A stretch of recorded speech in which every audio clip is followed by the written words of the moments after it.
కృపామయ TV వీక్షకులందరికీ క్రీస్తు వారి పేరిట శుభాభివందనాలు తెలియజేస్తూ ఉన్నాను. కలహమును గురించినటువంటి విషయం ఈరోజు మాట్లాడాలని ఆశపడుతున్నానండి. కలహము అంటే కొట్లాట, ఒక ఫైటింగ్ అని, ఒక వివాదం అని అర్థం చేసుకోండి. కలహము ఉండకూడదు అని ఆదికాండము 13వ అధ్యాయము 8వ వచనంలో ఉన్నది. మీకు చదివి వినిపిస్తాను.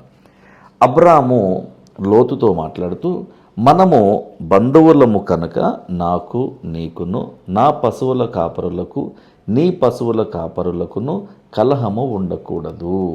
ఈ పశువుల కాపరులకు మధ్య జరిగిన గొడవ కారణంగా నీకు నాకు గొడవ కాకూడదు. నీ వారు నా వారిని అన్నారని, నా వారు నీ వారిని అన్నారని మనిద్దరము ఒకరినొకరు కూడా ఏదొకటి అనుకుని ఈ వివాదాన్ని పెద్దది చెయ్యకూడదు అని అబ్రాము గారు తన సహోదరుని కుమారుడైనటువంటి లోతుతో అన్నటువంటి మాట. మీకు కొన్ని విషయాలు చెప్తాను. వాదన కంటే కలహము బలమైనది. ఒక చిన్న వాదన ఒక పెద్ద గొడవకు దారితీస్తుంది. ఒక పెద్ద రిజర్వాయర్ ఉందనుకుందాం. ఆ రిజర్వాయర్కి ఒక పెద్ద ఆనకట్ట ఉంది. ఈ ఆనకట్టకు చిన్న క్రాక్ వచ్చింది. 1-2 నీటి బొట్లు లీక్ అయి కారుతున్నాయి. అధికారులు అనుకున్నారు, 1-2 బొట్లు కదా పోతుంది, అవతల పక్కన ఆనకట్టకి ఎన్నో లీటర్ల నీళ్లున్నాయి కాబట్టి పెద్ద ప్రాబ్లం ఏం లేదండి, 1-2 బట్లు పోయినంత మాత్రాన నష్టం ఏమీ లేదని అనుకున్నారు. కొన్ని రోజులకి ఈ క్రాక్ కొంచెం పెద్దదిగా మారిపోయి ఆ డ్యామ్ అంతా కూలిపోయినటువంటి పరిస్థితికి వచ్చింది. చూడండి, ఈ చిన్న గొడవ ఒక పెద్ద గొడవగా మారుతుంది. ఈ గొడవ టు ద పవర్ ఆఫ్ గొడవనే కలహము. అందుకనే ఈ వాదనకు అంటే ఒక ఆర్గ్యుమెంట్ కంటే ఒక స్ట్రైఫ్ బలమైనది, వాదన కంటే కలహము బలమైనది. ఆర్గ్యుమెంట్ చాలా ఈజీగా స్టార్ట్ చేయొచ్చు, దానికి క్లోజింగ్ ఉండదు. ఇప్పుడు మనం ఒకరి గురించి ఒకరు మాట్లాడుకుంటే అది అహంకారానికి దారితీస్తుంది, గొడవకి దారితీస్తుంది, దానికి పరిష్కారం రాదు. కానీ ఒకరితో ఒకరు మాట్లాడుకుంటే ఒక పరిష్కారం వస్తుంది. So when we talk about each other it's a problem and an argument. When we talk to each other it can bring a solution to the problem. That's the difference between talking to one another and talking about one another or each other. రెండవది, కలహము హింసకు దారి తీస్తుంది. ఒక వ్యక్తి యొక్క అహంకారము ఈ రోజున ఉక్రెయిన్ అనే చిన్న దేశం మీద దాడి చేయడానికి కారణమైంది. ఆ దేశం వాళ్ళు కొన్ని వేల మంది సైనికులు చనిపోయారు. ఇటువైపు కూడా కొన్ని వేల మంది సైనికులు, స్త్రీలు, పురుషులు, చిన్నపిల్లలు, సామాన్యమైనటువంటి ప్రజలు, అమాయకులు బలైపోతూ ఉన్నారు. ఇప్పటికీ 2 వారాలకు పైగా యుద్ధం స్టార్ట్ అయి జరుగుతూ ఉన్నది. అయినా కూడా ఇంతవరకు ఎటువంటి చర్చలు లేవు, ఎటువంటి సఫలత అక్కడ కనపడట్లేదు. ఒక్క వ్యక్తి యొక్క నేను అనుకునేటువంటి అహంకారము ఒక చిన్న గొడవగా, మనస్పర్ధగా స్టార్ట్ అయ్యి ఒక పెద్ద గొడవకు, ఒక కలహమునకు అది తెర లేపుతుంది, ఆ వివాదాన్ని పెద్దదిగా చేస్తుంది. మూడవది, కలహము వలన రాజకీయ హత్యలు కూడా జరుగుతాయి, పొలిటికల్ మర్డర్స్ జరుగుతాయి. అప్పట్లో రాజుల కాలంలో కూడా రాజులను చంపుకున్నటువంటి సందర్భాలు ఉన్నాయి. ఎందుకు? గొడవ. ఎవరో ఏదో అన్నారని ఒక వ్యక్తి సృష్టించినటువంటి కథను నిజమని నమ్మి వాళ్ళు ఒకరినొకరు పొడుచుకుని చనిపోయిన సందర్భాలు కూడా ఉన్నాయి. ఈ రోజున సంఘ కాపుర్ల మధ్యలో కూడా చాలా గొడవలు ఉన్నాయి, మనస్పర్ధలు ఉన్నాయి, కలహాలు ఉన్నాయి, చాలా మత్సరతలు ఉన్నాయి. ఈ రోజున చూడండి, ఒకరికంటే ఒకరు బాగా బ్రతుకుతున్నారని ఈ సంఘం కంటే ఆ సంఘం పెద్దగా ఉందండి, మాది ఏదో చిన్న గుడిసెలో ఉండే సంఘము, ఆ పెద్దది ఏదో ఒక పెద్దయ్య గారి సంఘము, LED స్క్రీన్ సంఘం అని, ఇలా కొంతమందిని చూసి కొంచెం మనసులో నొచ్చుకుని ఏదో ఒక అనరాని మాట అనేస్తూ ఉంటారు. మీరు ఎప్పుడు కూడా సంఘ కాపుర్లరా, స్వార్థికులరా, నేను మీకు చెప్తున్నా, సువార్త ప్రకటించడమే మీ ధ్యేయం. ఎంతమందికి ప్రకటించారనే దానికంటే ఎలా ప్రకటిస్తున్నారనేదే ముఖ్యమైన విషయం. ఎందుకు ప్రకటిస్తున్నామనేదే మూలాధారమైనటువంటి అంశం. అంతేకాని నేను ఇన్ని సభలు పెట్టాను, ఇన్ని చోట్ల పెట్టాను, ఇంత ఖర్చు పెట్టాను, ఎంతోమంది వచ్చారనేటువంటి మాట మనం ఎప్పుడూ మాట్లాడకూడదు. ఎన్ని ఆత్మలను దేవుని కొరకు సంపాదించి దేవుని సన్నిధిలో మనం ఉంచగలుగుతున్నామో అదే మనకు లెక్క, అదే మనకు ప్రామాణికము. this standard to be maintained and continued forever as long as you serve the Lord, as long as you work for the Lord, and that counts, that matters. That's the standard you need to maintain. Next point వచ్చేసి ఈ రోజున సంఘ కాపురుల మధ్యలో మాత్రమే కాదు, సంఘాల మధ్యలో కూడా కలహాలు ఉన్నాయి. మా సంఘం మంచిదంటాడు ఒక ఆయన, మా సంఘం పెద్దదంటాడు ఒక ఆయన, మా సంఘం ఎప్పటి నుంచో ఉంటుందని ఒక ఆయన అంటాడు, మా సంఘం ఎప్పుడు స్థాపింపబడిందో తెలుసా అని అంటాడు ఒక ఆయన. అరే మీది పిల్ల సంఘం రా అంటాడు ఒక ఆయన. మాది చాలా ఫేమస్ సంఘం తెలుసా అంటాడు ఒక ఆయన. మా సంఘానికి ఎంత మంది భక్తులు వస్తారో నీకు తెలుసా అని అంటాడు ఒక ఆయన. మా సంఘానికి ఎన్ని కార్లు వస్తాయో తెలుసా అంటాడు ఒక ఆయన. మా సంఘానికి ప్రతి ఆదివారము ఎంత అమౌంట్ కానుకల రూపంలో అర్పణ రూపంలో వస్తుందో నీకు తెలుసా అంటాడు ఒక ఆయన. మా సంఘంలో పనిచేస్తానండి అస్సలు క్షణం తీరుకుండదండి. ఆ ప్రోగ్రామ్స్ అని, ఈ ప్రోగ్రామ్స్ అని, ఆ ఇంటికి వెళ్ళారని, ఈ ఇంటిని దర్శించాలని, వాళ్ళు బ్రతికారని, వాళ్ళు పుట్టారని, వీళ్ళు చనిపోయారని, వారు హాస్పిటల్లో ఉన్నారు వాళ్ళ కోసం ప్రార్థన చేయాలని, ఎంత పని అంటే చాలా పని ఉంటుందండి మాకు. అసలు క్షణం తీరుకున్నదంతే. అటువంటి పెద్ద సంఘంలో నేను సీనియర్ పాస్టర్ని, దానికి ఒక ప్యారిష్ అని, డీకన్ అని, దానికి ఒక పలానా ట్రెజరర్ అని, సంఘ పెద్దలని ఎన్నో పేర్లు పెట్టేసుకుంటున్నారు. కానీ దేవునికి వీళ్ళందరూ వాస్తవానికి చాలా దూరంగా ఉన్నారు. ఎందుకంటే మనుషులు కల్పించిన పారంపర్యాచారాలను నమ్ముకుని బ్రతికేటువంటి క్రైస్తవులు, నామకార్థ క్రైస్తవులు, వీరికి పరలోక ప్రవేశము 100% గ్యారంటీగా ఉండదు. సంఘ పెద్దల మధ్యన కూడా కలహాలు ఉన్నాయి. నేను నీకంటే ముందు వచ్చానంటాడు ఒక ఆయన. నువ్వు ఎప్పుడు వస్తేమైంది రాబాయ్, నేను కొత్తగా వస్తేమైంది, నువ్వు డొక్కు స్కూటర్లో వస్తావు, నేను పెద్ద కారులో వస్తా, అర్థమైందా? ఎప్పుడు వచ్చావు అనేది కాదు, అందరికంటే ఫేమస్ నేను అయ్యానా లేదా సంఘ పెద్దగా.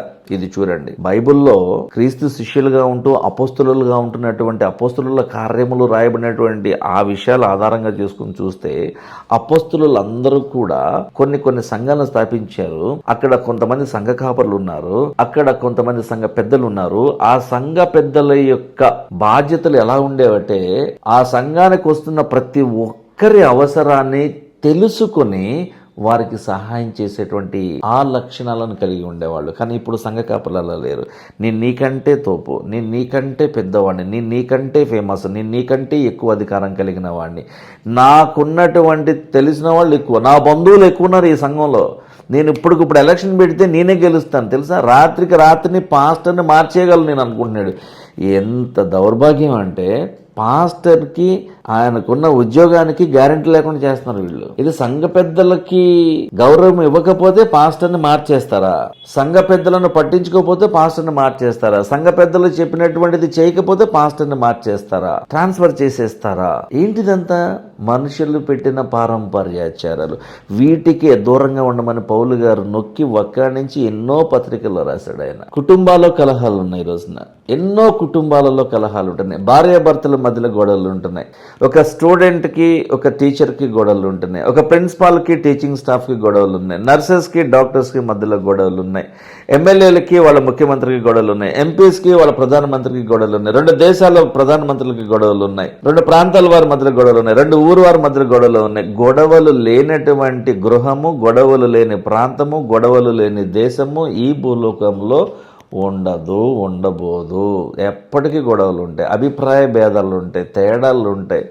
నేను మంచివాడిని అంటాడు ఒకడు, నేను గొప్పవాడిని అంటాడు ఒకడు, నా కులం మంచిది అంటాడు ఒకడు, నా కులం ఉన్నతమైంది అంటాడు ఒకడు, మా సిద్ధాంతాలు గొప్పవి అంటాడు ఒకడు, మా ఆచారాలు ఎప్పుడో అంటాడు ఒకడు. ఎంతసేపటికి మాది గొప్ప అని అనుకోవడమే కానీ నేను ఒక మంచి లక్షణాలు కలిగిన గొప్ప మానవత్వ లక్షణాలు కలిగిన ఒక వ్యక్తిని ప్రూవ్ చేసుకున్నాడు వాడు ఒక్కడు కూడా లేడు. నేను అనే అహంకారం తప్పేం లేదండి. ఈ రోజున భార్యాభర్తల మధ్య జరుగుతున్న గొడవలు ఎంత ప్రతీక స్థాయికి చేరుతున్నాయంటే, కోర్టులకు వెళ్ళి విడాకులు తీసేసుకుని వాళ్ళిద్దరూ విడిపోతున్నారు, పిల్లల్ని అన్యాయం చేస్తున్నారు. ఎంత దారుణం ఇది! భర్తలారా మీ భార్యలను ప్రేమించండి అని ఒక ఆజ్ఞ ఉన్నది బైబిల్లో. భార్యలారా మీ భర్తలకు లోబడి ఉండండి అని ఒక ఆజ్ఞ ఉన్నది. దేవుని సృష్టి ఆరంభం నుండి కూడా పురుషునికి లోబడి ఉండమని దేవుని ఆజ్ఞ ఉన్నది. భార్యలను ప్రేమించమని పురుషులకు ఆజ్ఞ ఉన్నది. కానీ ఈ రోజున ఎవరు కూడా ఇది పాటించట్లేదు. అందుకని ఈ రోజున టీనేజ్ పిల్లలు వాళ్ళ పేరెంట్స్ తో మాట్లాడడం మానేశారు. సోషల్ మీడియాలో ఉన్న ఫ్రెండ్స్ తోనే ఎక్కువగా ఉంటున్నారు. అందుకని ఈ ప్రేమ పేరిట లేచిపోవడాలు, పెళ్లిళ్ళు చేసుకోవడాలు, ఒకవేళ ఏమైనా అపార్థాలు వస్తే చనిపోవడాలు, అమ్మా నాన్నని కూడా ఎదిరించి, అమ్మా నాన్నని పక్కన పెట్టేసి అమ్మా నాన్నని గౌరవించక, వారికి లోబడి ఉండక, వారి మాటని ధిక్కరించి, వారు పరువు తీసేసి ఎందుకు ఇలా ఉంటున్నారు? క్రైస్తవ కుటుంబాలలో ఉంటున్నటువంటి టీనేజ్ బాయ్స్ కానివ్వండి, టీనేజ్ గర్ల్స్ కానివ్వండి, వీళ్ళు కూడా ఇలాగే ఉండటం దారుణం. సండే స్కూల్కి వెళ్తున్నారు, ఏదో వెళ్ళాలి కాబట్టి బలవంతంగా వెళ్తున్నారు. ఫ్రెండ్స్ ఉంటారు కాబట్టి కొంతమంది వెళ్తారు. ఏదన్నా బొమ్మలు వేసుకోవడానికి పేపర్లు ఇస్తారని కొంతమంది, క్రేయాన్స్ వ్యాక్స్ పెన్సిల్స్ ఇస్తారని కొంతమంది, తినడానికి ఏమైనా బిస్కెట్స్ ఇస్తారని కొంతమంది, ఆడుకోవడానికి ఫ్రెండ్స్ దొరుకుతారని కొంతమంది.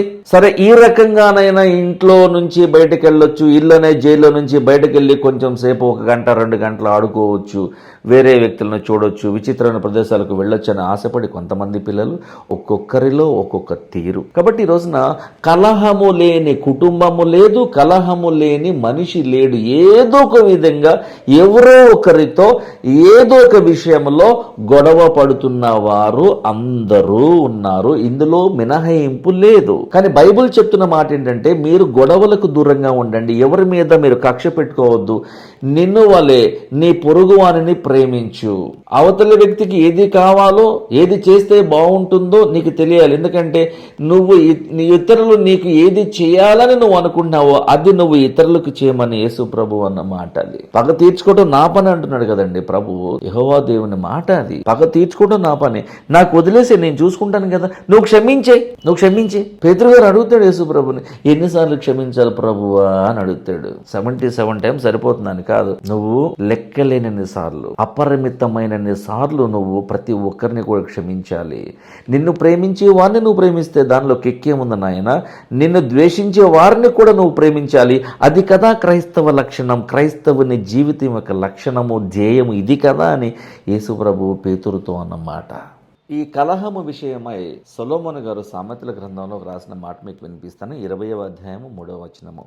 కలహమునకు దూరముగా ఉండుట నరులకు ఘనత, మూర్ఖుడైన ప్రతి వాడు కూడా పోరునే కోరుకుంటాడు అని అంటున్నాడు. ప్రతి మూర్ఖుడు కూడా కలహాన్ని కోరుకుంటాడు. ఒక గొడవకి ఒకడు పునాది వేస్తున్నాడు అంటే, ఆజ్యం పోస్తున్నాడంటే, ప్రారంభిస్తున్నాడంటే, ఆ గొడవ జరగడానికి ఒక వ్యక్తి కారణముగా, సెంటర్ ఆఫ్ అట్రాక్షన్గా నిలబడుతున్నాడంటే అతనిలో దురాత్మ ఉన్నది. ఇదే మూర్ఖపు ఆత్మ.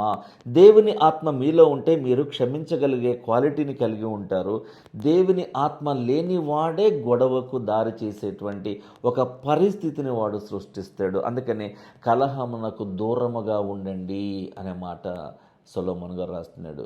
జనరల్గా తెలుగు రాష్ట్రాల్లో ఒక సామెత ఉంటుందండి, భోజనానికి ముందు గొడవకు చివర ఉండాలట. చూడండి, సామెతల గ్రంథము మరొక వచనం చూపిస్తాను. 18వ అధ్యాయము 6వ వచనంలో, బుద్ధిహీనుని పెదవులు కలహమునకు సిద్ధముగా ఉంటాయట, దెబ్బలు కావాలని ఆ బుద్ధిహీనుడు, ఆ భక్తిహీనుడు, ఆ మూర్ఖుడు కేకలు వేస్తూ ఉంటాడటండి. సామెతల గ్రంథంలో ఈ మూర్ఖత్వం గురించి, మూర్ఖుల గురించి, భక్తిహీనత కలిగిన వారి గురించి ఎంతో చక్కగా వ్రాయబడి ఉన్నదండి. ఇదే సామెతల గ్రంథం 22:10లో కూడా, తిరస్కార బుద్ధి కలవానిని తోలివేసిన ఎడల కలహములు మానిపోతాయి. ఎవరైతే రిజెక్ట్ చేస్తూ ఉంటాడో, ఎవడైతే ప్రతి విషయంలో అడ్డుపడుతూ ఉంటాడో, ఎవరైతే అభిప్రాయ భేదాలను సృష్టిస్తూ ఉంటారో, వాటిని వ్యాపింప చేస్తూ ఉంటారో, అటువంటి వారికి మీరు దూరంగా ఉండండి. వీలైతే మీ సమూహంలో నుండి, మీ కుటుంబంలో నుండి, మీ గ్రూపులో నుండి వాళ్ళని బయటికి తోసేయండి. అప్పుడు మీరు బాగుంటారు. లేదంటే వాడొక్కడు ఒక విషపు చుక్కలాగా మారిపోయి మీ ఆహారములో కలిపేసి మీ బ్రతుకులను పాడు చేస్తాడని అంటున్నాడు.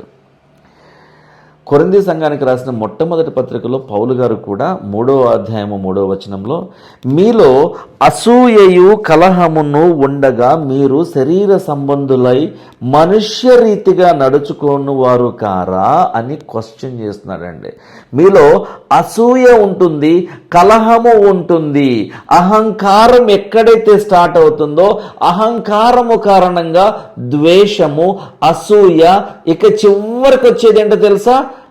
ఆ గొడవ, కలహము. ఈ కలహము అనేటువంటి, ఈ గొడవ అనేటువంటి ఈ ఫైనల్ రిజల్ట్కి, ఈ ఫలితానికి పునాది ఎక్కడుందంటే అహంకారము అనే పునాది మీద మొలిసిన మొక్క చెట్టయి వృక్షమయ్యి కాసే పండు పేరే కలహము. ఇది మనకు దూరంగా ఉండాలంటే అసలు నేను అనేటువంటి ఈ అహంకారము, ఈ అహంకారి, ఈ దురాత్మ మీలో నుండి బయటికి వెళ్ళిపోవాలి, మీ ఆలోచన నుంచి బయటికి వెళ్ళిపోవాలి. అప్పుడే మీరు కలహమునకు దూరంగా ఉంటారు. కలహమును సృష్టించే వారికి కూడా మీరు దూరంగా ఉంటారు. ప్రభువే మీకు అందుకు సహాయం చేస్తాడు. చిన్న ప్రార్థన కొరకే తలలు ఉంచుదామండి. ప్రేమగల దేవా, నీ ప్రేమ మాలో నిలిచి ఉంటే మాలో కలహం ఉండదు. నీ ప్రేమ మాతో ఉంటే మేము ఏ గొడవలు పెట్టుకోము. నీ ప్రేమ మాలో నాటబడి ఉంటే మేము క్షమించే గుణము కలిగిన వారంలాగానే ఉంటాం ప్రభువా. కాబట్టి నీ వాక్యము ద్వారా మేము ప్రేమించడం నేర్చుకోగలిగితే, ప్రేమించబడగలిగేటువంటి బ్రతుకు మేము బ్రతకగలిగితే మాకు కలహములు, గొడవలు, మత్సరతలు ఏమీ ఉండవు ప్రభువా. సమస్తమైన విషయములలో మాకు తోడుగా ఉండండి. మా శ్రమల విషయంలో మాకు తోడుగా ఉండండి. స్వస్థత కావాలని కోరుకుంటున్న వారిని స్వస్థపరచండి ప్రభువా. ఇంకా సజీవుల లెక్కల్లో ఉంటున్నటువంటి క్రైస్తవులందరినీ కూడా మీరు జ్ఞాపకం చేసుకుని వారందరూ సువార్త సేవలో ఏదో ఒక విధంగా వాడబడేలాగా వారిలో ఒక మంచి ప్రేరణను తీసుకుంటండి ప్రభువా. మా అందరి జీవితాలలో నీ వాక్యపు వెలుగును నింపి మాతో ప్రయాణించమని, మాకు తోడుగా ఉండమని నీ ప్రియ కుమారుడును మా ప్రియ రక్షకుడునైన యేసయ్య అతి పరిశుద్ధ నామంలో అడిగి వేడుకుంటున్నాం తండ్రి. ఆమెన్. Thank you.